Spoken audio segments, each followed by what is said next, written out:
नमस्कार, मैं हूं आपके साथ सुनील कुमार शर्मा और आप देख रहे हैं न्यूज जन आवाज। जैन तीर्थ यात्रा का सफल समापन, आध्यात्मिकता और श्रद्धा का संगम। जोधपुर से राजस्थान स्टेट हेड चित्रेश बोहरा की धार्मिक रिपोर्ट। वीरेंद्र कुमार सिंधवी के नेतृत्व में आयोजित 6 दिवसीय जैन तीर्थ यात्रा का सफल समापन हुआ। इस यात्रा में शंखेश्वर, पालीताना, मणिलक्ष्मी और महुड़ी जैसे प्रमुख जैन तीर्थ स्थलों का भ्रमण किया गया। यात्रा की मुख्य बातें यह रही। 8 नवंबर 2025 को भैरू बाग से शुरू हुई यात्रा 13 नवंबर 2025 को जीरावला से जोधपुर के लिए रवाना होने के साथ ही पूर्ण हुई। यात्रा के दौरान कई लोगों ने प्रभावना दी और उनका तारंगा हिल में बहुमान किया गया। नाश्ता एवं भोजन के नखरा लेने वालों का भी बहुमान किया गया। मणिलक्ष्मी में वीरेंद्र कुमार सिंघवी, सुपार्श्व राजबंसाली प्रेमराज मेहता एवं मीडिया प्रभारी महेंद्र बोहरा का तिलक लगाकर साफा माला एवं चांदी के सिक्के से बहुमान किया गया। यात्रा संयोजकों का योगदान। वीरेंद्र कुमार सिंघवी, सुपार्श्व राजबंसाली, प्रेमराज मेहता और अन्य संयोजकों ने यात्रा को सफल बनाने में महत्वपूर्ण भूमिका निभाई। खान पान समन्वयक, बस सिस्टम समन्वयक और कमरा व्यवस्था समन्वयकों ने भी अपने कार्यों का बखूबी निर्वहन किया। इस यात्रा ने श्रद्धालुओं को आध्यात्मिकता और श्रद्धा का संगम प्रदान किया। यात्रा के सफल आयोजन के लिए सभी संयोजकों और श्रद्धालुओं को बधाई दी गई। राजस्थान स्टेट हेड चित्रेश बोहरा की रिपोर्ट के साथ देखते रहिए न्यूज जन आवाज।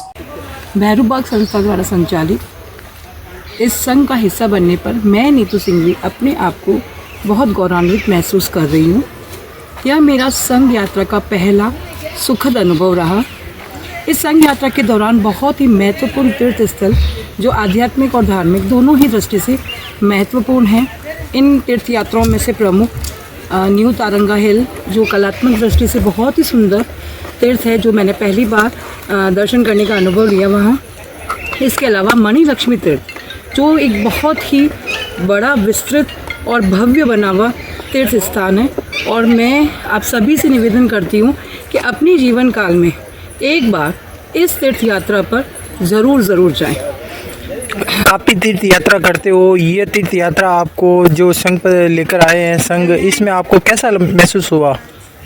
इसी बारे में मैं विस्तृत जानकारी देना चाहती हूँ कि इस संघ यात्रा में ये, चूँकि मैंने पहले बताया है कि ये मेरा पहला अनुभव रहा और बहुत ही सुखद और अच्छा अनुभव इसलिए रहा था कि ये संघ यात्रा के दौरान मैंने एक नए परिवार को महसूस किया। परिवार से दूर हूँ तो भी मुझे किसी की कमी महसूस नहीं हुई। एक नया परिवार साथ में जिसके साथ यात्रा करके इस यात्रा का जो मज़ा है वो दोगुना हो गया। और स्पेशली संघ संचालक जिन्होंने हमको मोतियों की तरह पिरोकर एक माला के रूप में सजाया और इतने प्यार और दुलार से इस संघ यात्रा का अनुभव रहा, जिसको मैं बार बार कहना चाहूँगी कि आप भी अगर आगामी टाइम में आपको एक मौका मिले तो आप इस संघ यात्रा का हिस्सा ज़रूर बनें। इस संघ में विशेष व्यवस्था क्या रही? इस संघ की व्यवस्थाएं देखने के काबिल है और तारीफ़ काबिल है। इस संघ यात्रा के दौरान बस के अंदर हर प्रकार की सुविधाएं हमको मिली।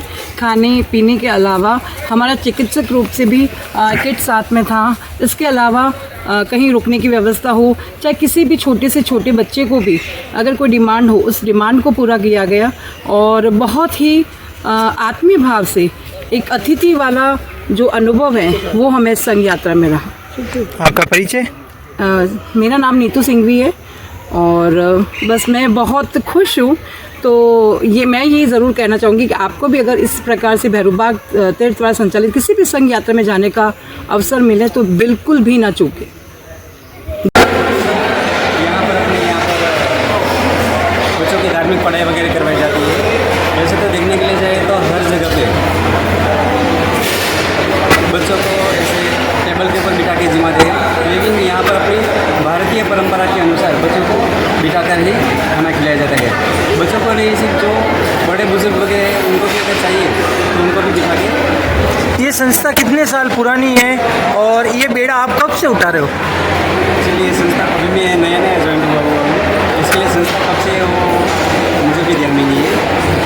तकरीबन आपने जो देवस्थान बनाया है तभी से ही है, तो कम से कम 20 साल तो हो गए हैं मेरे ख्याल से, और मुझे अभी 7 भर ही हुआ है। आप आए हो इस देरासर में, आपकी आंखों की नज़रों के सामने हो रहा है, जो आप इस दृष्टि को कैसा देखते हो? वैसे जैन दृष्टि से देखने के लिए जाए तो हर बच्चों को सुबह 5:30 बजे उठा के उसको व्यायाम वगैरह करवाते हैं। उसके बाद परमात्मा की पूजा करने के लिए लेके आते हैं। सब बच्चे अष्टप्रकार की पूजा वगैरह करते हैं। जैन धर्म का जो पालन रहता है वो पूरा टोटली पालन करते हैं। नौकर से लेकर शाम को 24 भी करते हैं। इसमें कितने धर्मों के बच्चे जुड़े हुए हैं? सब धर्मों के बच्चे यहाँ पर जुड़े हुए हैं। ऐसे ज़रूरी नहीं है कि खाली जैन के बच्चों को यहाँ पर लिया जाता है, सब धर्म के बच्चे यहाँ पर हैं। जो बच्चों को शिक्षा ग्रहण की जा रही है उसके लिए आप समाज की ओर से आप क्या क्या पैकेज रखा हुआ है? नहीं, ऐसा कोई पैकेज वगैरह नहीं है, बिल्कुल फ्री है, निःशुल्क सेवा है। निःशुल्क सेवा है। अच्छा, ये पढ़ाई कितने तक होती है और कितनी कक्षा से कितने क्लास तक पढ़ाई है?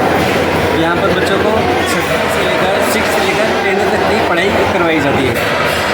सुबह 8 बजे क्लास लगती है, 8 बजे से 1 बजे तक बच्चों को स्कूल की पढ़ाई रहती है। फिर शाम को बच्चों का वापस 7 से 9 बजे तक ट्यूशन रखते हैं। बच्चों को धर्म से ज़्यादा जोड़ने के लिए इनसे क्या क्या प्रैक्टिस करवाई जा रही है? बच्चों को हम धर्म से जुड़ा रखने के लिए उनको नवकाशी का प्रस्थान वगैरह करवाते हैं। रोज़ प्रतिदिन एक बच्चे का आईमिल रहता है, जो साकड़ी आईमिल के हिसाब से रूप में गिना जाता है। और बच्चों को 8वीं, 14वीं, 5वीं, ये 5 तिथि की प्रतिगमन करवाया जाता है। उस दिन पोषण वगैरह भी बच्चे करते हैं। और एवरी संडे नात्र पूजा हो, अष्टप्रकार पूजा हो, पंचकल्याण पूजा हो आदि भी बच्चों से करवाया जाता है। आपका परिचय? 3 से 4 बजे तक बच्चों को सामयिक के साथ धार्मिक सूत्र का पाठ करवाया जाता है। और साथ साथ में उनको जैन धर्म का नॉलेज ज़्यादा बढ़े उस हिसाब से बच्चों को कहानियाँ वगैरह भी देते हैं। इन बच्चों से मिलने के बाद में आपके मन में कैसा महसूस हो रहा है? मुझे तो बहुत अच्छा लगता है कि मैं कैसे अपने जो बच्चे हैं उन बच्चों से के साथ जुड़ा हुआ हूँ और बच्चों को जिन शासन प्रेमी बना सकूँ, स्वयं मार्ग के ले जा सकूँ, ऐसी मेरी भावना के साथ यहाँ पर बच्चों के साथ जुड़ा हुआ है। आपका परिचय? मेरा नाम मनहर भाई जैन है और मैं अभी मुझे सप्ताह भर ही हुआ है। मैं बच्चों को भी धार्मिक अध्यापक के रूप में यहाँ पर संघ में आकर के बहुत अच्छा लगा। ये मेरे ज़िंदगी का पहला संघ है जो मैं संघ में यात्रा कर रहा हूँ और पालितना की भी मेरी पहली यात्रा है ये। और मैं इस संघ के जो अग्रणी हैं उन सबको मेरी तरफ से खूब अनुमोदना है। इतना अच्छा संघ कराया और हम दोनों पति पत्नी से ये संघ किया, ये और जोड़े से किया हमने। पालितना का संघ हमने पहली बार किया है, वो भी जोड़े से किया है। इस संघ की विशेषता क्या रही? सबसे मिलना जुलना और सब लोग बहुत अच्छे थे। और इस संघ में सबसे बड़ी बात है एक जो है पूजा करना भी हम लोग सीख गए। अभी ये जो है एक अच्छे से पूजा पहले इतना नहीं पता था इस बारे में, तो सबके साथ रह करके वो भी सीखा। और मैं ये सोच रहा हूँ भविष्य में डेली जो है मैं ये पूजा करूँ, इसके मेरी ऐसी भावना है। इस संघ में आपको जो असुविधा ना हुई उसके लिए आपको विशेष व्यवस्था क्या करेगी संघपति के द्वारा? संघपति के द्वारा पूरी व्यवस्था रखी गई। उनकी एक कार आगे हमारे से चल रही थी और आगे जाकर के पूरी व्यवस्था जो है वो लोग कर रहे थे और पूरा सबका जो है ध्यान रखा गया। रात को भी आकर के कमरों में पूछा गया, छोटी से छोटी बात का ध्यान रखा गया है जिससे हमें कोई तकलीफ ना हो। सर हमने सुना है कि आपने भी मेडिसिन सेवा में पूरा सहयोग दिया है और आप भी इस संघ का एक हिस्सा बने हो। इस विषय में आप इस संघ को क्या संदेश देना चाहते हैं? मैं यही देना चाहूँगा कि ऐसे संघ और समय समय पर होने चाहिए जिससे लोग जो हैं अपने जैन धर्म से जुड़ें और उनको ये नए नए मंदिरों के बारे में पता चले। आपका परिचय? मैं डॉक्टर विकास मोदी और व्याख्याता गवर्नमेंट के लिए मिच्छा में लोग सबसे